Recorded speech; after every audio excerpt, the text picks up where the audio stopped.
Well, I get home and I walk in my house and there's a half gallon sitting on the counter. So I immediately start drinking that. And that was a Friday. I woke up, I get a text from my mom and she's like, when are you going to pay your rent? And I told her I'm going to pay it on Monday. And she said, honey, it's Wednesday. To lose like 4 days and not remember anything from any of those days, that's what scared me. For Corey, quitting alcohol wasn't just about saying no. It was about rewiring his entire life. From 15 failed rehab attempts to finally breaking free, his journey is raw, real, and packed with hard-hitting truths about addiction and recovery.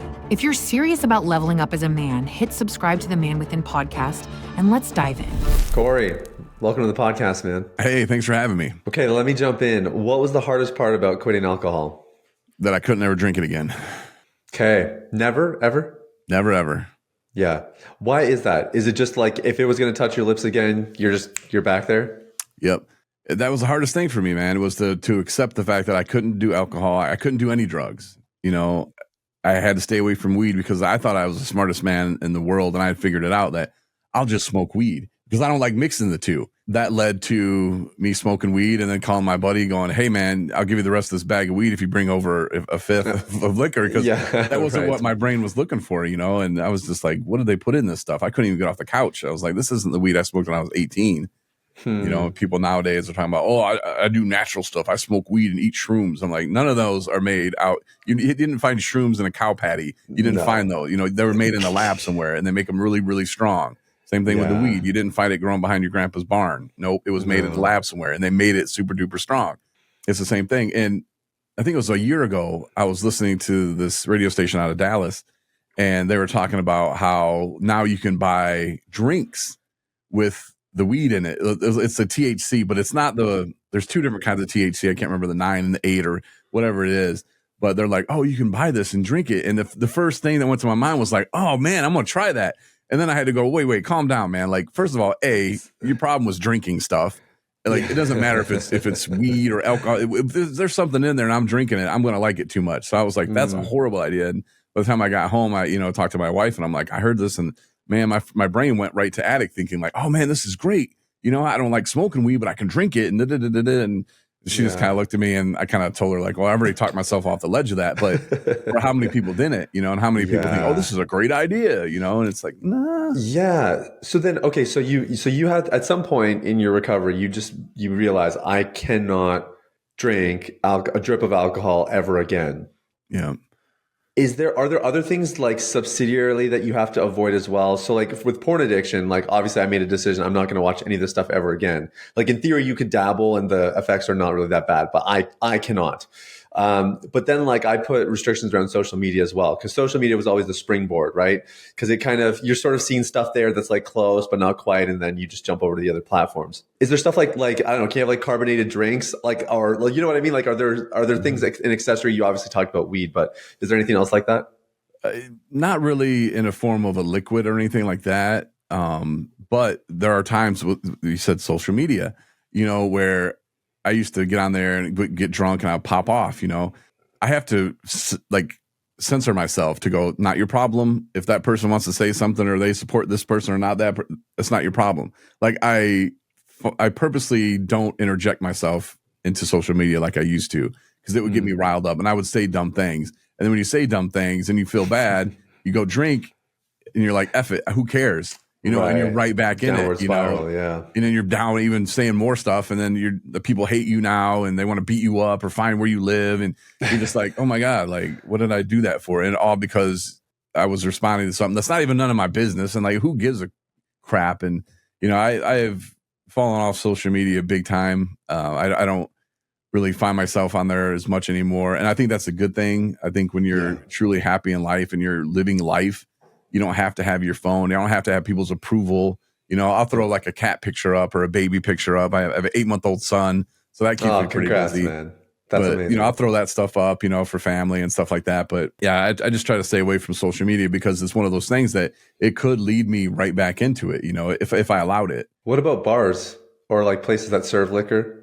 That doesn't really bother me per se because I drink at home. I would get I was a prisoner in my own home. I would get off of work and I worked in radio for 20 years and that kind of hurt me too, because I was the rock jock. So I'm supposed to come in, hungover and smelling like weed and beer. And so like there's people just laugh it off like, oh, he's the rock jock. That's what he does. That's the lifestyle. Which What's really, the rock jock? I don't know radio, so fill me in. on a rock station, I was a afternoon drive personality. Got it. So there's a stereotype with it. Yeah. Where if it's like the soccer mom station, the ones that plays Madonna and the hits of the day, like all that, like they're not wanting you to come in smelling like that, because you're going to have to go out to a grocery store and do a live broadcast, and they got kids coming up to you. But if you're the rock jock, well, they'll put you at the liquor store doing a remote. They'll send you to the bar. And so that didn't really help me. But when I would drink, I would get off work. I would get a half gallon. I would go home, especially if on the weekend I get 2, lock the door, and I'm in, like I would order food, like I wouldn't go anywhere. I was truly a prisoner in my own home. So going to the bars, I would go if I was already drunk, and a friend of mine called and say, hey, we're going to the bar, and got paid that day. I'd be like, hey, let me go too, man, pick me up. But as far as like going to the bar, like having that be a natural thing for me, it's not. So like when I go to like a place to eat, like I never really got liquor there because it's expensive. And so that doesn't bother me. I know people that it does bother and they can't be around it. There's other people who will hold these events and they have mocktails, right? Which to me, that's a slap in the face. Like I don't want to go to an event where they're serving up fake drinks. Like, are they shooting up fake drugs? Are they snorting fake cocaine? True. Yeah, fair. They're not doing any of that. So why would they? But I think it's just them not understanding, and it's the people that are putting on these events. They're not in recovery per se for drinking. So I think for them it might be a fun thing, but that'd be like me. Hey, let's have a fake heroin party this weekend. Like let's. Like they would come at me for that. They absolutely would. But we'll talk about that. Because alcoholism is really strange because it's so socially acceptable. Like porn addiction is a bit different because again, porn is like pretty normal now. Like a lot of people watch it. But it's still considered very private and taboo. Whereas alcohol is it's kind of like everyone drinks, right? Like, and you can go to public places to do it. There's not like the seedy room in the back of a Blockbuster to get your X-rated content. Like it's very socially acceptable. Did that make it harder to quit? And is that the reason you got into it? When I started drinking, it was, I was in high school and I felt awkward and my friends were drinking. And so then I thought, man, this would be cool. And it makes me cool. And I remember all the cool kids coming in after the weekend talking about this party they had and they got so drunk and it was so fun. And so I wanted to be a part of that cool kid club, so I kind of started with that and we would drink on the weekend. I would save up my lunch money. I wouldn't eat lunch. And then on the weekend, I'd have money to throw down on like a 12-pack of beer. And how stupid people were back in my day. And I graduated in 1996 from high school. I was born in 1978. So it wasn't that long ago. But we used to camp out at the gas station and people that would walk up that we thought were cool, we'd be like, hey, man, will you buy us some beer? And people would. Like, wow. I couldn't imagine some 14, 15-year-old kid coming up to me going, hey, man, I'm like, get out of here, dude. I would tell the store and like, get the police over here, but the fact that people would do it just blows my mind. But yeah, so that's how I started drinking. But yeah, the social norms of it all, the alcohol company, man, they're sneaky and they've been at it for quite a long time. And the fact that they blame the person, it's, oh, he wasn't drinking responsibly. And it's back on the person. So the alcohol company is like, no, not our fault. And yeah, there are some people that can drink. My little brother, he can have 2 beers and be good. I can't. When I had that first one, I am gone to the races. I got to get to this certain level of drunk. And I don't know why or what it is, but that's what I've done with alcohol. And that's, kind of what it's done to my brain where I take that just that little bit and I got to go more.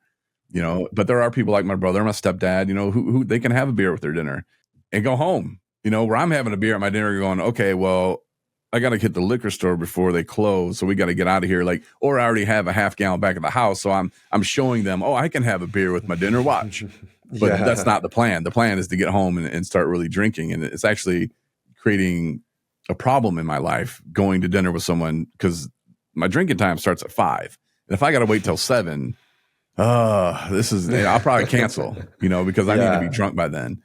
Well, and that makes it tougher. Like you were saying earlier, but the hardest part about quitting was just making the decision, I'm never going to drink again. And so for you, it's not just like, oh, that means I can't drink at home, which is where you did a lot of your drinking by the sounds of it. Yeah. But then it sounds like everybody else in your family, like if you're at a family dinner, you know, everybody around you is going to be drinking. So those are like really interesting dynamics, because that, I find the social part of it can make that really difficult. And I never had an issue with alcohol, but I have had seasons where I've given it up just because I didn't like the way I felt when I was drinking beer and that kind of thing.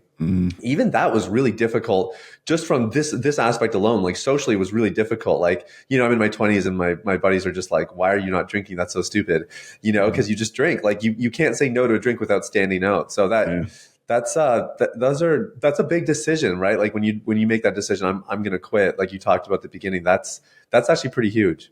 Yeah. And it took a long time, you know, like for me to actually get it through my brain. I used to have this plan of mine that I would quit for 5 years and then I would get back into radio, move out to California, get a job out there or something, and nobody will know I have a problem.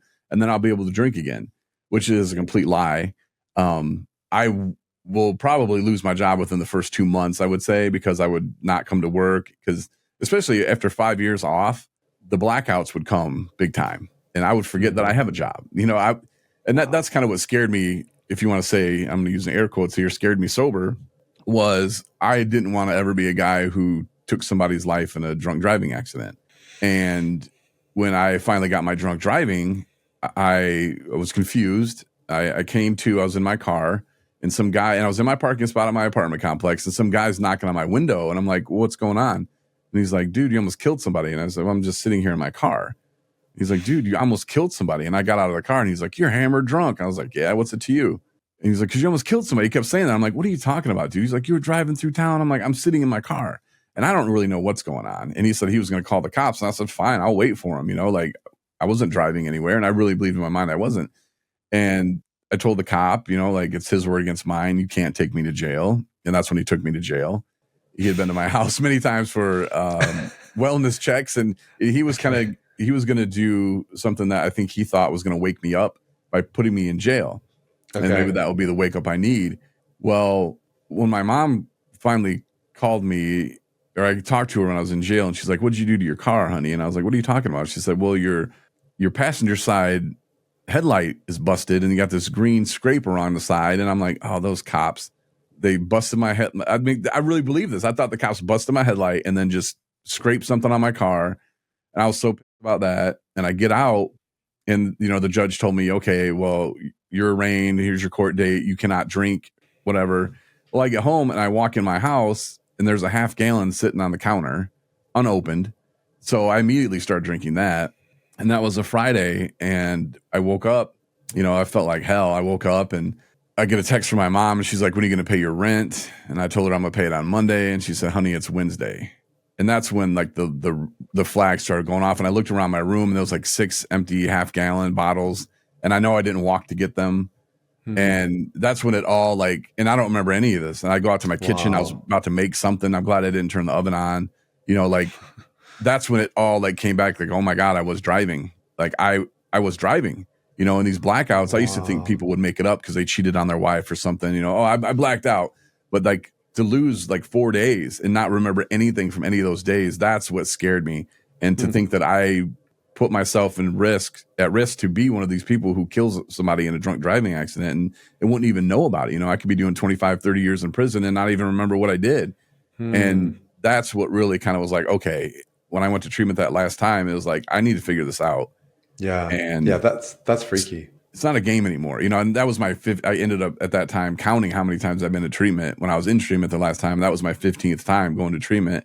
And I count like the mental institutions and stuff as well, because you have to, but that was my 15th time going in there. And it's just like, okay, I'm going to learn about myself and I'm going to figure what I have to do. And that's when I, you know, came to terms and accepted the fact that I can't drink, I can't smoke pot, I can't do cocaine, I can't do shrooms. Like figure out why you want to get high, you know, figure out why am I chasing that? Why am I trying to change my mind? What am I escaping from, you know, and try to figure that and then deal with it, you know, get a therapist. And it's hard to get a therapist that you trust, but when you do, you know, you got to lock them in, you know, and if you're going to someone, this was my advice anyway, if you're going to someone, you don't completely trust them, move on, you know, like Yeah, in that 100%. relationship, and get you somebody that you can open up to. Because if you can't open up about everything, it's you're wasting your time and you're wasting their time. I think what you're talking about here, this is like the basis of really good recovery, right? Is you figure out why. Like, why do you actually want to get high? Why are you actually pursuing this thing in the first place? And I think for somebody who maybe hasn't delved into the deeper parts of recovery, that alone might blow their mind. But you said this was your 15th time. So in the 14 times previous, did nobody ever broach this subject with you? They did a little bit, but it was like I just had this wall up, man. I didn't want to listen because I still wanted to drink. You know, I still had in my mind, I'll get my 5 years, which I couldn't even get 6 months, you know, until this last time. And I have 6 years now. I couldn't even get 6 months, you know. So like even to think 5 years, like how would I have done that? But no, people have kind of told me, you know, like kind of dig into it, but I didn't want to. And I would learn along the way, you know, like my emotions. Oh, I drink because my emotions. Well, I didn't stick around. And I would always leave treatment early too. I would get like that one thing like, oh, they're talking about emotions today. I drink because of my emotions. Okay, cool. I'm out. See ya. I learned that. Well, I didn't stick around for the next week of how, okay, here's how you process the emotions, you know? Yeah. And people would always say, what you need is coping skills. I'm like, okay, what do I mean by coping skills? Like when you learn how to cope with things and this and that. And it's like, I don't really agree with that per se, because this one time they're like, well, your girlfriend made you mad, so go for a walk. You'll feel better. Okay, you will for like a minute, but it's still there, you know, and I can't cope with it. Like I need to process it. Like I was in this really bad relationship and one that I shouldn't have been in. And she told me like on date one that she was a junkie, and my red flags went up and I was like, nope, I can't be with you. And then the next day I'm driving around and I started thinking like, man, she's really pretty though. And maybe she just needs a friend. And I talked myself right into a relationship with her, you know, and we ended up hooking up and being together, but it was totally wrong. And there's a lot of red flags in there, let's just say. And I can't change time. I can't go back in time and change everything. But one thing I can do is see those red flags next time and not get into those relationships. And those are lessons that I've learned from those. Like I can get mad and be like, oh, did she cheat on me? I don't know. You know, she said she didn't, but like all these things. And then she started smoking meth and it's like, man, I don't know. She didn't have any money. How's she paying for it? You know, and it's like all these things would come to my mind. And it's like, well, I can't do anything about it now. But what I can do is in the future, see those red flags and don't put myself in those situations. And so I approached being in a relationship way different after I got out of treatment that last time. And I started seeing this woman who was on parole, red flag number one. but she was all about this recovery life, man. You know, so I was like, oh, okay, cool. Which you were too, yeah. Yeah, and then she got off parole, and then she's like, I'm smoking weed again. And I'm still on probation, and she's cruising around, and she's like trying to chief this joint down. I'm like, what are you doing? Like, I can't be around that. You know, it's like, court order, I can't be around you doing drugs, you know? And so I had to break up with her, and I did it over Facebook Messenger. Oh, dang. Well, see, and I didn't think it was that bad. And then like, she's like calling me all these names, and I can't believe you broke up with me over a text message. I'm like, it's not a text message. And then my friends are like, yeah, it is, you idiot. You know, I'm like, whatever. She didn't deserve any more than that anyway. But then I really like hunkered down. But the old me would have been like, oh, she's hot. It's cool. Accept it. You know, just live with it. But I didn't want to settle anymore. And I wanted someone that was going to love me like I love them. And like when I met my wife, I kind of went to the other extreme. She was only 4 months in recovery. And so I didn't want to mess that up for her. And I was a house manager of a sober living home. I just was about to quit my job, which I didn't like anymore, at a treatment center. And I was going to go back into school and live off student loan money, you know? So I wasn't really financially set. And here she comes and she's like, oh, I like you. And da, da, da. And then I'm like, I have nothing to offer you. And then I met her mom and they have like this big, nice house. And I'm like, she doesn't date guys like me, you know, like I come from middle class, you know, like I don't have money. I'm manager of a sober living home. What do I have to offer her is what I was thinking. And so I kind of broke it off with her and was like, look, I can't give you what you need, you know? And I was trying to start a nonprofit at the time. And I was really, really busy, and ended up, you know, she came back and was like, hey, you know, a couple months or about a month later, she's like, hey, guess what? I'm pregnant, which was the greatest thing. I was like, I got you, you know, like, you're stuck with me for 18 years. Yeah, no kidding. But it was like God's way of going, dude, like, here's all the stuff you've been praying for in a woman. I drop her right in your lap, and then you push her away because you're not good enough. You know, like, it was like God's way of going, get back over here. Like, this is the one for you. That's how I look at it. And then we had a miscarriage, but it did really bring us close, and it really did open my eyes to like, okay, God, like this is the one that you want me to be with. And we have an 8-month-old now, and that's great. But that's so cool. But it's one of those things that you kind of you got to get out of the way too, because you'll mess your own stuff up by trying to, well, I'm sticking to this plan or sticking to this plan, and you just got to let go and let God. And I'm sure you've heard that many times too. Of course, of course. You have to, because God's got a plan. You know, like this, I have a nonprofit that I started. We help people get to and from treatment that would have no other way to get to treatment. Yeah. And that's where we step in. And it took me a couple of years of doing it before we even got paid, and so it was hard. And now we have grants, and I've got 5 guys that work here as recovery coaches. They're certified with the state of Michigan, and we're taking people, and we're doing these trips that no one else would have done. Wow. And some of them aren't fun, but 98% of them, you're good people. They're interesting, and they're really appreciative of, I wouldn't have been able to go to treatment if you guys didn't take me. And to be able to open a place and to be doing what I'm doing now, and people were like, how'd you do all this? And I was like, I didn't do any of it. I was like, God did, man.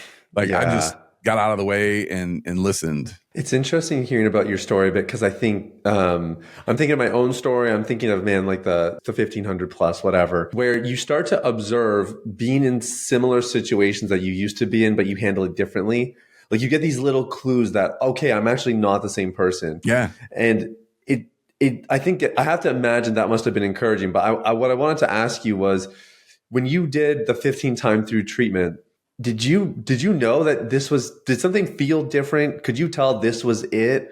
Or, was there some fear and trembling, and like in the back of your head, you're like, this could just be like the last 14? Well, there was a time when I was in jail, when I went back for my sentencing, and they're like, you drank, you got to go for another week in jail. And when I was in there that time, I prayed to God, and I was in a cell by myself. They put me in this room because they thought I was going to hurt myself.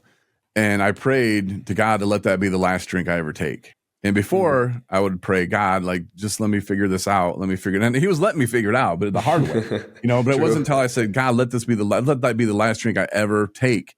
And that has been, so I think, just how I prayed about it. And so when I walked into treatment, I remember distinctly, I walked into this place in Northern Michigan. It's about, well, on a bus, it was 12 hours away from where I'm from. But if you're in a car, about 4 hours away from where I'm from.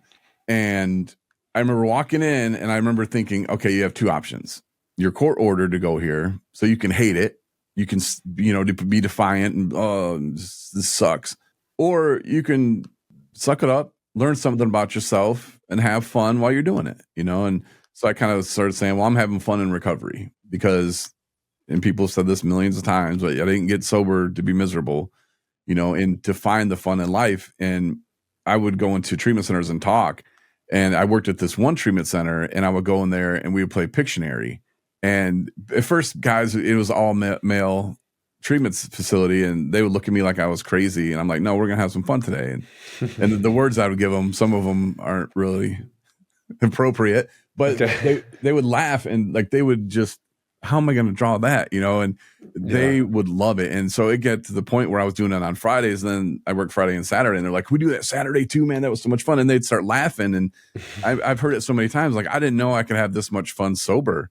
And I'm like, think about when you laughed this hard when you were using. It was a long time ago. Like you weren't, you especially at the end, nobody's like doing it because it feels good. They're doing it to not be sick. You're doing it because you're stuck in the cycle that you can't get out of. Yeah. And to remind them that, you can have fun in recovery, is huge. And that was huge for me. And like I said, walking in is like, here's my choices. Yeah. Which one am I going to take? So I think it was a little different. That's a big deal. Yeah. It's a big deal because we have people who have done 12 steps, or they've done an inpatient program, and, they kind of get to a point where they're like, okay, I don't really watch pornography anymore. I'm clean, but they know that like they're miserable every day. Could be the day that they fall back in. Like they kind of live with this lingering dread. And what you're describing to me sounds like what we call it freedom. Like sobriety is I don't do the thing anymore, but freedom is I'm a changed person. I enjoy my life. I'm living for something bigger than myself. And I think that's amazing that you were able to get that for yourself by helping other guys get it for themselves, like creating those spaces and playing those hilarious games that are, maybe it's like borderline, but that like you're like injecting so much life in these guys' hearts. Like that's so beautiful, man. And I think that that's missing in a lot of recovery pieces because people are so obsessed with just trying to quit the thing that they end up creating the purple elephant syndrome, you know, where it's like, don't picture a purple elephant, don't picture it. Yeah. And you're so concentrated on trying to quit the thing that you end up just making it the object of all your time and attention instead of finding something that's bigger than you. So that's really cool. Yeah. And going to like AA meetings and stuff like that, like I go to them because those are my people. Good. But I realized like working the steps wasn't for me. I tried it. And for me, it just kept bringing me back to my past, you know, especially that fourth step. Oh, I'm supposed to make a list, you know, and all these things that I've done wrong. And I'm supposed to apologize to all these people. Well, those people don't want to hear me apologize anymore. I've apologized enough. They don't even believe me when I'm doing it. I have to show them, you know, as I'm at that point where saying I'm sorry to my sister or my mother, no, I have to show them I'm sorry. And how am I going to do that? By staying sober, by building a new life, you know, and it can be exciting or it can be scary. I didn't know how to start a nonprofit. I was a radio guy, you know, but to take that leap of faith and just know that, look, God's got me here for some reason and I'm doing this for some reason. And I'm just going to get out of the way, listen to God, and I'm going to have faith in him, you know, to take that leap of faith to do something new. You know, after 20 years, a lot of people don't want to switch careers, you know, and for me just to go, well, I'm going to do it, you know, like people thought I was crazy probably, but maybe they still do. But it was something that I had to do for myself because I knew I had to work in it. You know, I couldn't just be like, hey, well, I don't drink anymore and I pay my bills now. Like I'm in recovery. Like I had to live it and I had to breathe it and I had to make it my life and be a part of that change for other people. And no, there's a lot of people that don't make it. You know, not everyone does make it, but I don't ever shun them. I'm always here. You know, they can always call me back, you know, and a lot of them will go through treatment and I've known them for a while and I'll just stop hearing from them. I know what's going on because I know what I would do, you know, and then they call me like 6 months later. And this one guy just called me the other day and was like, hey man, I've just been so embarrassed. You know, I've been using for the last, 6 months. And I'm like, I know. He's like, how'd you know? I'm like, cause you don't come around. like it's pretty obvious. And he's like, why don't you call me out on it? I was like, well, that's not my job. You know, I don't want you to hate me. I want you to call me when you need me. You know, and if you want to be more involved, come around, you know, like I'll put you to work, you know, and there's a saying, if you hang around the barbershop long enough, you're going to get a haircut. And normally it goes the other way. Like for people who, well, I still like to go to the bar, but I just don't drink. You know, I've heard the saying like, well, you hang around at the barbershop, you're going to get a haircut. Well, I kind of say it around here because people hang out around here long enough and I'll hire them. You know, like I'll send them through the recovery coach program. I'll hire them, you know, so I'm like, don't hang out too much because you know, you're going to get a haircut. And next thing you know, you're going to be a recovery coach going, how am I in this career? And why do I make much money? How do I make so much more money than I did working at the shop, you know? And it's like, yeah. That's cool, man. So I do want to get into the work you do in 217 Recovery because it's an amazing organization and you're having a huge impact in the state of Michigan. I wanted to ask about the family part. Because you talked about how like your brothers are fine, your dad's fine, but then I know that your mom did have an addiction history, different addiction, and you can go into that if you want. But I think my real question is, how much of this do you think was genetic versus learned versus, you know, all that kind of stuff? Because the genetic thing is really interesting. Like with addiction, we have zero research about this stuff, and it'll be a long time before we maybe even delve into that subject, to be honest.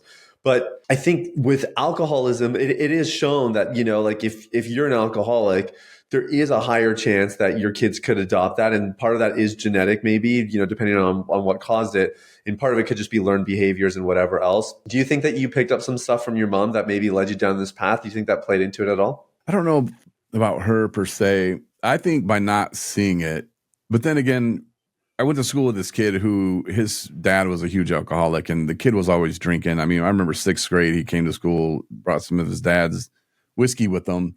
He ended up taking his own life like 10 years ago. He just had he started drinking when he was 12, you know, or 11, whatever it was, and just never stopped and couldn't find a way out and went through severe depression and stuff. So there's that. But then where I grew up, my mom didn't drink. My stepdad didn't drink. My biological father, he lived in Arizona. He didn't drink. My stepmom didn't drink. Like I never saw it. But if you take it a generation before, my grandma Winfield, she died.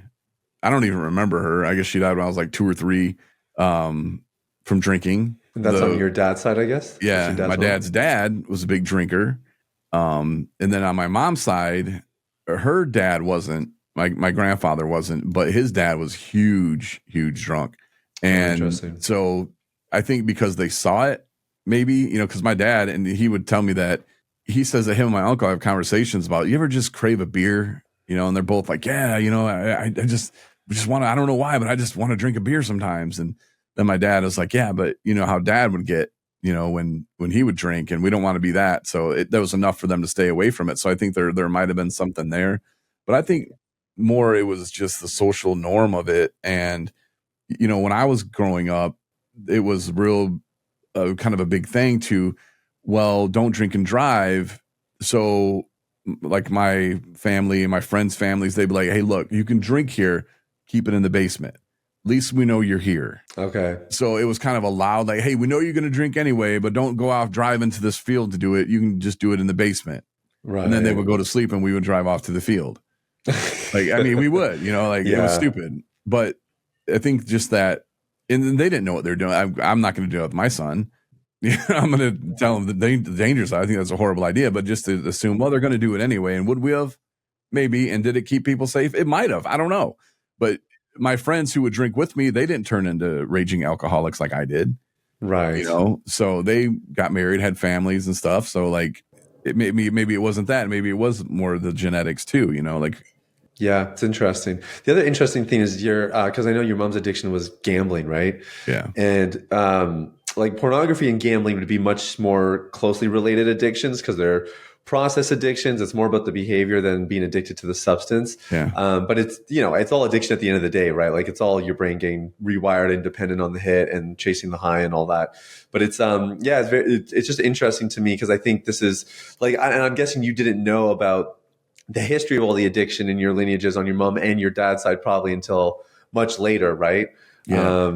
And so, yeah, it's interesting. I think my Uncle Jim, you know, had a drinking problem, and my mom would always be like, oh, you're going to be like your Uncle Jim, you know, and being an alcoholic was a bad thing. So in 2015, I was hospitalized with liver and kidney failure. Like they stopped working. Oh, wow. And I was only 36 at the time. And I thought I was way too young to be an alcoholic. And the doctor is like looking over me and he's like, all right, man, like, and we ask you some questions, you know, how long you been an alcoholic? And I look up to him and I'm like, I'm not. And he's like, your liver's not working. Your liver's not working right now. Your kidneys aren't working right now because you drink too much. How long you been an alcoholic? You know? And I was like, I'm not an alcoholic, man.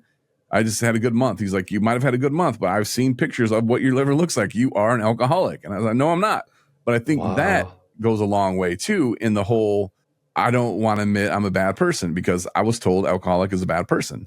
You know, so when I go to meetings today, I don't say, hey, I'm Corey, I'm an alcoholic. I say, hi, I'm Corey, I'm a person in recovery. People can wonder, oh, what was his drug of choice? They can wonder all day. It's really none of their business. So they want to know, I'll tell them, you know, alcohol was my problem. But when I would drink, I would do other drugs too. So, you know, it didn't really matter. But just that whole, I'm sitting there about to die. You know, they said when I left, they're like 98% of people in your condition die in this hospital. And you must have had a lot of people praying for you. So they told me. And I was like, well, I probably did.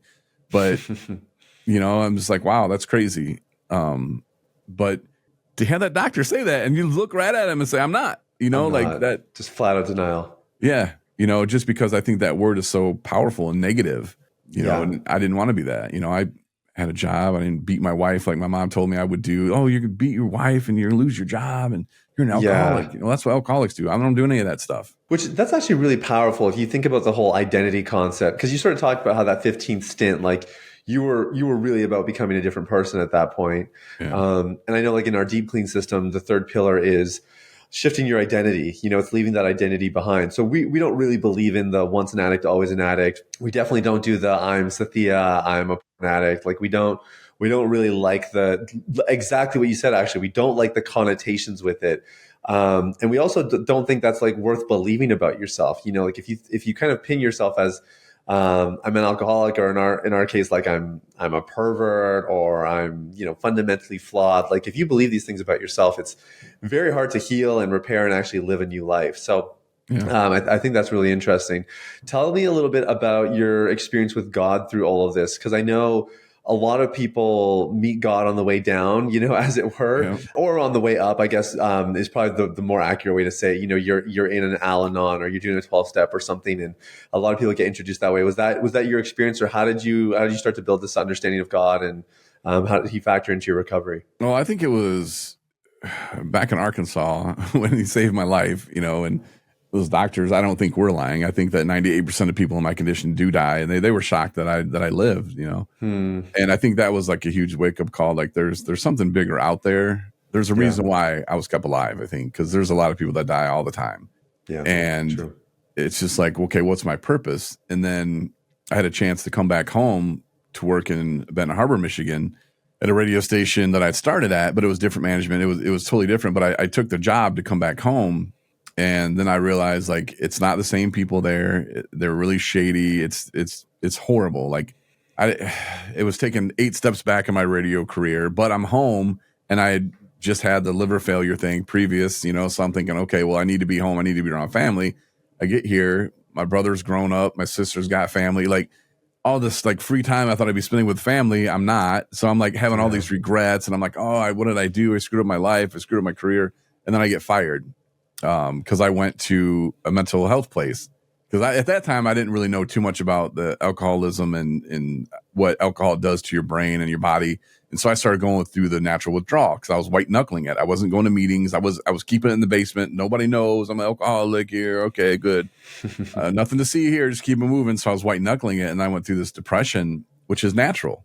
You know, your dopamine, it's just not making enough. And so I told the radio station, I was like, look, I need to go see a therapist. And I had a panic attack on the way there. And I was like freaking out. And then that freaked me out. And so I went to an inpatient place in Grand Rapids, Michigan. And I get out of there, and then the station calls me like, we need to meet immediately. And I'm like, okay, what's going on? They're like, you're suspended for 2 weeks with no pay. And I'm like, wait, for what?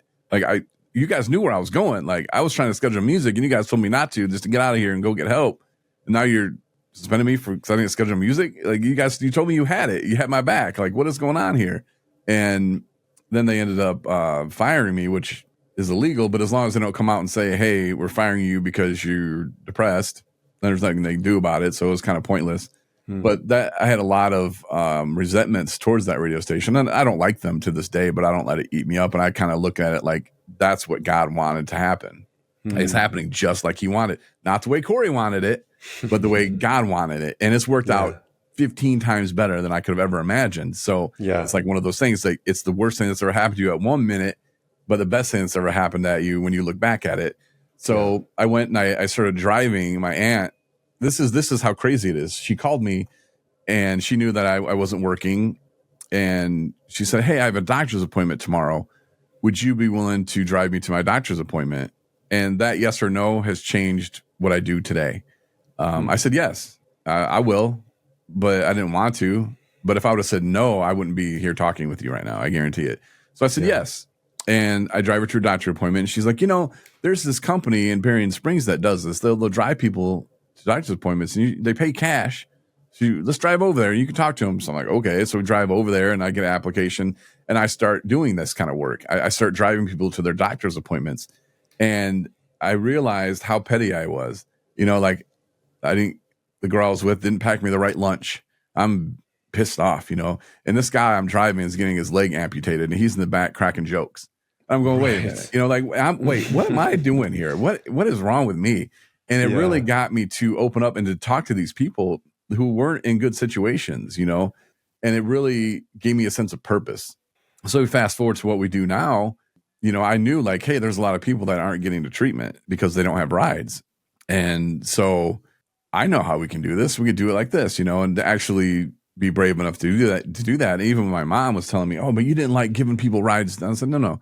I had to call the night before at 7:00 and find out if I was working the next morning at 4 a.m. I didn't like that, you know, but as far as like driving with people, I loved it. Like I said, it gave me a sense of purpose. So even people trying to talk me out of it, I'm driving my own car and taking people, you know, in northern Michigan, all over Michigan to treatment. And she's like, you're using those miles on your car and you're wasting it. I'm like, Mom, it's going to be okay. You know, and there's times where I'd be praying. And especially after like the second year doing it, like we would build the treatment centers and the treatment centers would bill the insurance. And then they'd send us a check like 2 months later. So it was very difficult to kind of get reimbursement for it. And one treatment center forgot to do the paperwork. So we just lost out on $5,000, you know, and I'm like, oh my God, like we don't have that money to lose out on. But it all worked out how it's supposed to. And now we get grants for it from the state and everything's working now. But I remember this morning I was driving or not this morning, but this particular morning I was driving to Alpena And it was like 5 or 6 in the morning, and I'm driving out there, and it's kind of going to the east. So like the sun's rising, and it was like this beautiful, like pink, purplish sunrise. And I just remember praying to God, like, God, like it sure would be nice to get paid. Like I don't know how much longer I can do this. Like we have to figure out something. And then it got down to like the last month, like my student loans were running out. And I was telling my wife, I got to get a job at Walmart or something. And she's like, no, you don't. We got to stick with this. And then we got a call saying, hey, you can start using the grant money, and it's like, oh my God. But it was right at the threshold, man. And I have this poster on the wall outside my door. And it's like, as we would like to see something from God, God wants to see some faith from us too, True. And he saw it in my wife and he saw it in me, just like, we're going to stick with this. We don't know why we're doing this. And that was another thing. It's like, I didn't come up with this idea. I didn't put myself in those situations. It was God that told my aunt, yes, like, yeah, I'll take you to your appointment. If I wouldn't have done that, it's just those little things. And when I got out of treatment, I was supposed to be there 3 months, but they told me I could go after 2. And my probation officer was like, why are you leaving after 2 months? I said, because I'm doing so good. They said that I wasn't taking it serious. The therapist told me that. And I said, well, you don't even listen to me when I talk to you. So like, let me go because I'm ready to go. And I knew my grandfather wasn't in a good place, but so many people will, I got to leave because so-and-so's in the hospital. And it's like, dude, you've been using drugs for 15 years. Like your family doesn't care. Your family doesn't want you there, truthfully, and for you to leave treatment early, what are you, a doctor? Are you going to go save them? No. Like, and so I knew I wasn't going to leave early because something happened to my grandfather, but just so happens I'm leaving after 2 months. And I get home and I go to see him in the hospital, and he was actually in like a hospice thing, and they had stopped feeding him, stopped giving him water. It was horrible. It's a horrible way to let people die. And it looked like he was in a concentration camp, just real skinny and couldn't talk. He's just like breathing. And I'm just like looking at him like, wow, like this is horrible.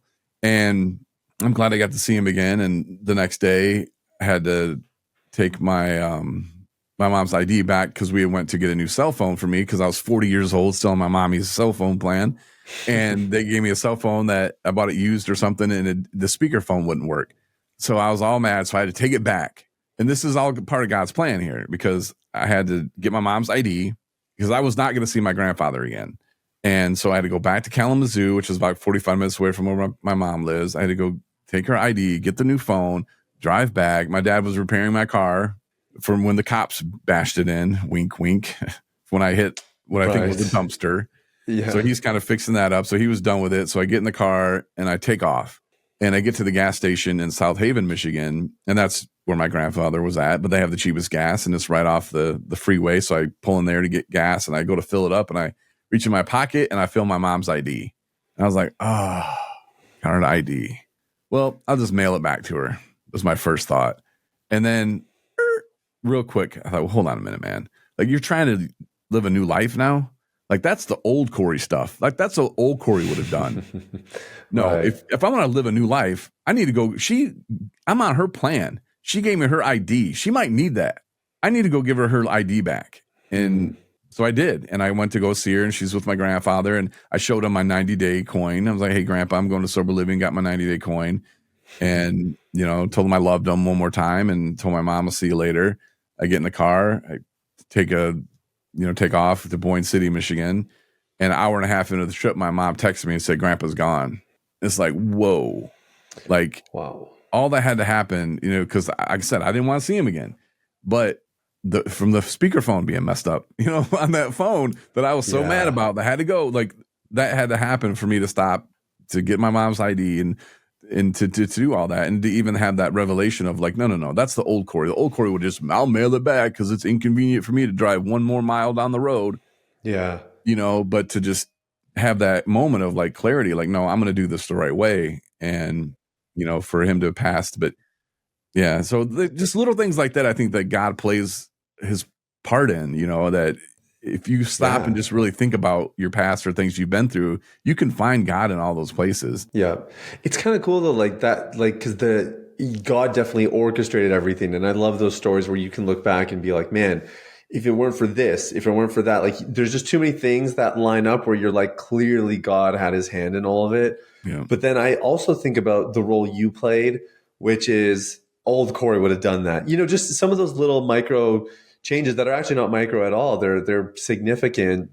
It's kind of cool to see how God sort of blessed your efforts, right? And blessed your willingness to change and, set some of those moments up. So I think it's amazing, man. Tell me a little bit about 217 recovery, what you guys are up to now. Like you mentioned the driving component, which to be honest, I really would not have thought would have been a big deal. But as you're talking about it, I'm realizing like, okay, yeah, actually, that does make a lot of sense. Like I can see how that's a really valuable service. And this sounds like a very classic entrepreneur story of like, this needs to happen. So we're going to make it happen. And we don't know how the bills get paid, but then eventually the bills get paid and you get burned a bit. And now you have like a better system. And it sounds like that's a really cool part of it. But I know you mentioned 5 certified recovery coaches, state certified. Like tell me a little bit about what you guys are up to and, how you're helping other people who are trying to recover. Well, we have a recovery center. We call it the 217 Recovery Center, where we offer space for people to hold their own meetings. And we don't do AA or NA. It's not because we don't agree with them. It's just we have a grant for this building and we can't charge people money. And in order to hold an NA meeting or AA, we have to charge them rent. And we don't like the whole passing around dollars. Like there's one meeting that they do on Saturdays where people put in money, but they buy food. So they got muffins and cake. They got all kinds of stuff. Like if you ever want to eat, come to that meeting. They got it all. It's good stuff too. But, and that stuff is fine. But as far as like, we don't want people to feel like they have to give, like $1. Cause I remember being at a meeting before and I didn't have $1. And so I didn't want their candy. I didn't want their coffee. And I felt like they didn't even want me there because I didn't have enough to put in, and so we let people host their meetings here. And a lot of people aren't from here. There's like 6 or 7 sober living homes here. And a lot of people go back to their own area when they leave. And a lot of them will say that there's no meetings there. So we kind of help them like, hey, you want to start a meeting? This is how you do it. And when you go back home, here's the places you can call right now. Set up a call with the church, set up a call with the library, find different places that will allow you to have a meeting in there, and so we kind of help them kind of do that and build confidence in them. And, especially when they start something new, and Dharma is huge here. A lot of people like the Dharma meetings, and it gives them a sense of pride and accomplishment that they started something that people are coming to, because they started it, so it really kind of is their way of giving back too. And so it's pretty cool. We do events every month. We were going to do a Detroit Lions watching party, but they got beat and they're not in the playoffs anymore. So instead we're going to switch to like this art thing, this recovery art thing that the hospital's doing, that we're going to have our people do some art and submit it in there. But yeah, once a month we'll do stuff. We go to Detroit Tigers games. We went to a Lions game before they were good. Now they won't give us tickets, but they gave us really good tickets one year. 3 years ago. But yeah, so like we could do a fishing event. A lot of people were like, I've never fished sober, it's like, well, let's go.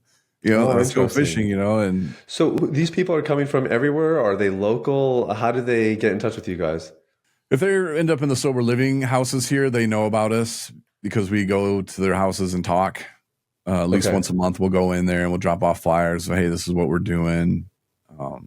Come to these meetings. We got flyers and sheets out there that we drop off to them when we change meetings or add meetings. So they're pretty aware of us. A lot of guys don't come because there's not a lot of chase and tail going on here, Yeah. It's more of a like, hey, we're about having fun in recovery. We're not trying to pick up the hottest chick or hottest guy.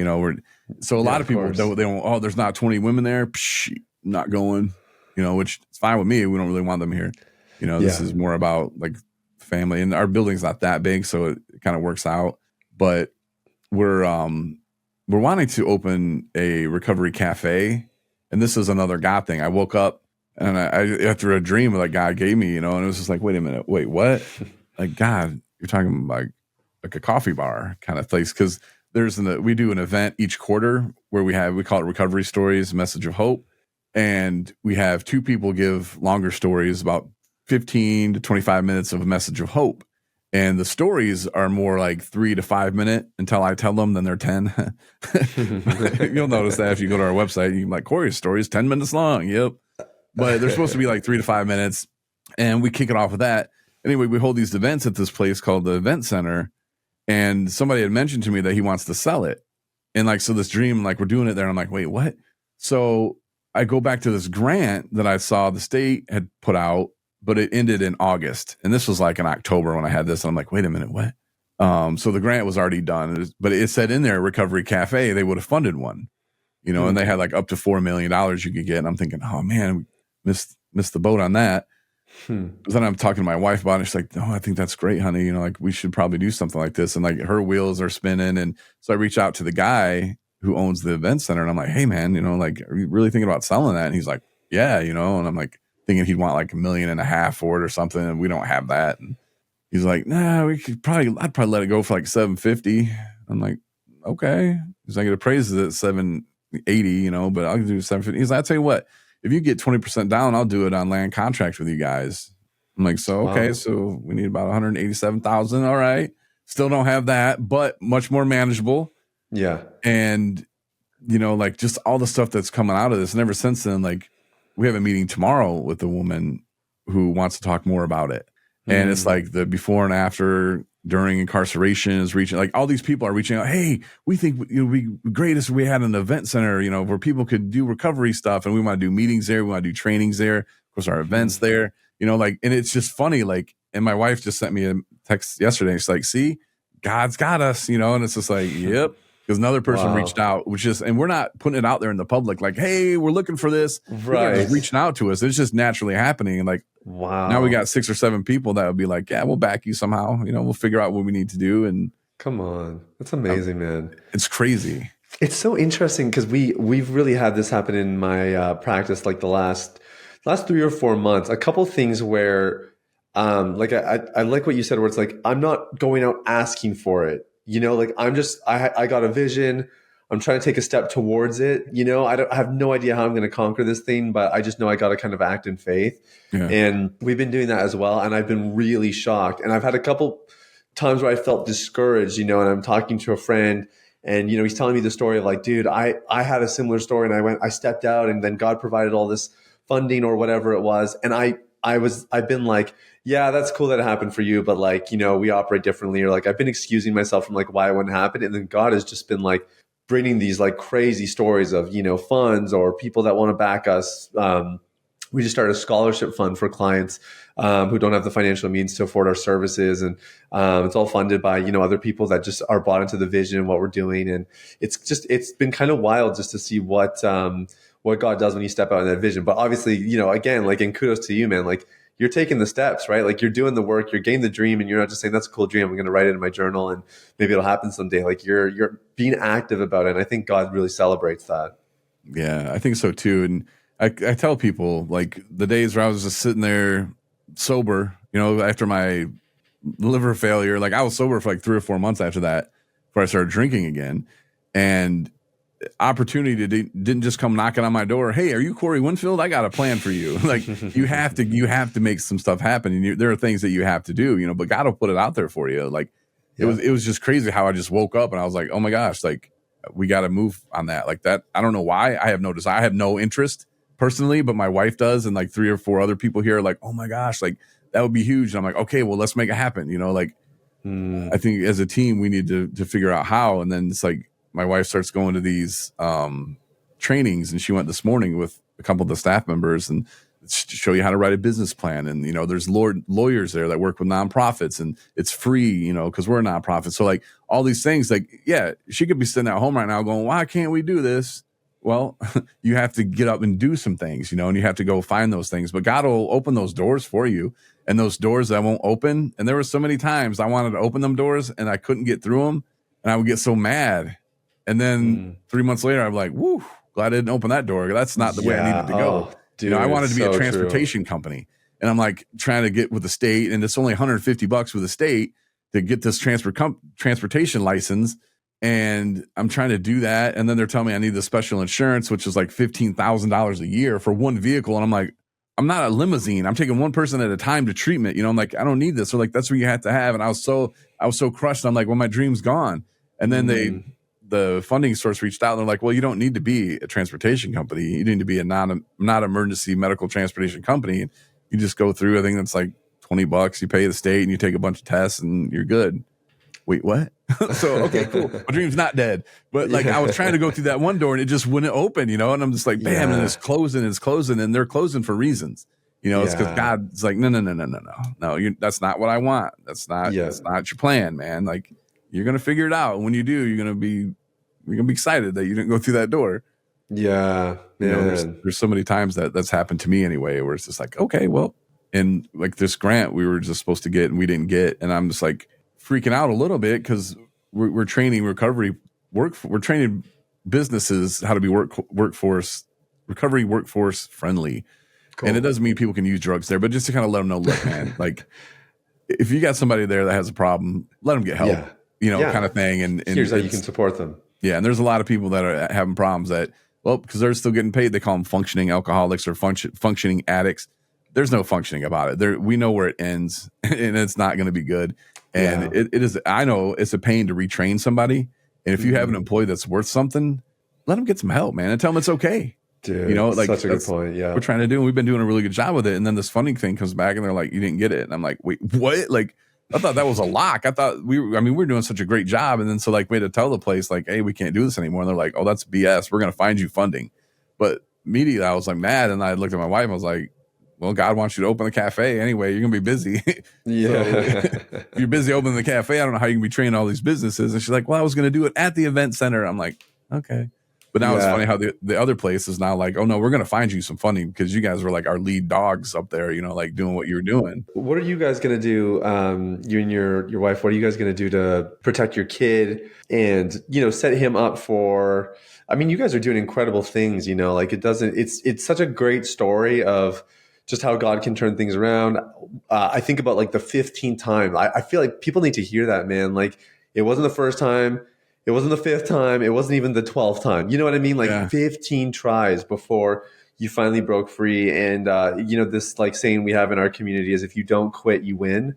And I think that's the hardest part is you just have to keep trying again and again and again. And it can be really hard to do that. But your story is just so inspiring. And I think it's really cool that your son is going to grow up and see a dad who, really had a very storied past, but managed to turn his life around and, became a leader in the community, was able to create this space that is transforming so many other people's lives. And I have a son, he's 15 months old. So nice. We're both in the same journey here, man. And, I hope the same thing for my kid for sure. But I don't know about you. Like, I definitely think about when he's, I was 11 when I first got exposed to porn. I think about that age group and things I need to do earlier to kind of set him up so that if he does get exposed, he handles it differently and, just all that kind of stuff. And I have to imagine that's crossed your mind once or twice since becoming a dad. Like, what are you guys thinking about for setting your kid up for the future? Well, we're going to do a lot of praying. And, it's funny because I refer to it as the preacher's, because, they say the preacher's kids, the preacher's daughter, she's the wildest because, she got so many limitations on her. And at least in movies, that happens. Oh, that's 100% true. I'm a pastor's kid. Yeah. I got a sister and brother, and we went through it for sure. Yeah. I want to get wild. And so we're kind of thinking like, man, he could really go defiant direction on us, but we're going to be honest with him, early on. And like you said, he's going to see the stuff that, that his dad has done. And, I want him to be very proud of me. And I want him to think like, wow, like dad didn't just hide it and dad didn't just cower and die. Dad faced it and dad did pretty good for himself. There's other family members of mine that I think look at it like, oh, well, if Corey did it, I can do it. So I don't need to quit drinking today. Even though they're down that same path. And I'm looking at him going, and my mom's reaching out going, why don't you help them? Why don't you tell them something? And it's like, it's not going to listen, like not going to listen to me. And they already think that they're better than me. So, if Corey can do it, I can do it. Yeah. It's not a sport. It's like, it doesn't work that way. And I'm just looking at it like I said what I can. They know my life before, they know my life now. And I've offered them this life, like this is the things you need to do. But, after a couple of DUIs and bad things happening and you still go, I don't have a problem. I can't help you, but one day if the family member reaches out, I'll be there to help them, but I can't beat it over their head. Kind of like my friend I was talking about earlier. I can't like beat it over his head. Oh man, you're out there using, you're going to die. Mm-hmm. That's what he's hoping for. He hopes he dies so he doesn't wake up and do it again. He's at that bad place. Like you're not going to scare him straight. Yeah. So I think with my son, we're just going to kind of take a very honest approach with it. Not a lot of sleepovers. He's not going to a lot of sleepovers on the weekends. Yeah, but we're just going to instill a lot of pride in him. Like I have a little plan for him. I want him to go to like a really good school. I want him to get involved with creative arts, media, stuff like that. I'm writing a movie. I've just about finished a short film that I want to do first. Cool. And I took film classes and like all this other stuff, which was really cool because I said, I want to write a movie. I want to make a movie. And I don't know how to make a movie. So I took this film class and there was like 3 different classes, but I took it, and the guy who was teaching it was actually, he was in the movie The Outsiders and a few other things. He's written movies and stuff. And he was really intrigued by my idea. And of course it's around recovery. And I told him, it's like, look, before I write this like long movie, how about I make a short film first? It's like 5 minutes long, and he's like, that's probably a really good idea. And that way, you can take that around. And he's like, from what you're telling me, he's like, you could film with any camera and the story is there. And that's what's going to make people really impacted by it. And he's like, you can go show that at short film festivals. He's like, dude, he's like, you have so many people wanting to invest in your other movie that you haven't even written yet, and he's like, you'll be surprised, and so like, that's another thing, it's like, you say you want to do something. Well, how am I going to do it? If you're making a list of goals and you say, well, I want to write a movie, I want to make a movie. Well, how are you going to do it? Well, first you're going to learn how, it's kind of like that thing. And I wrote that on all my goals. It's like, well, I want to start a podcast. Well, how am I going to do that? Well, I'm going to need a microphone. I'm going to need a platform to do it on, I need a website, these are things that I'm going to need, and that'll help you get there. Yeah. So that's something I want to instill in my son too. And that he can do anything he wants. Yeah. And that's why I tell people today too. It's like, you can do anything you want as long as you're sober.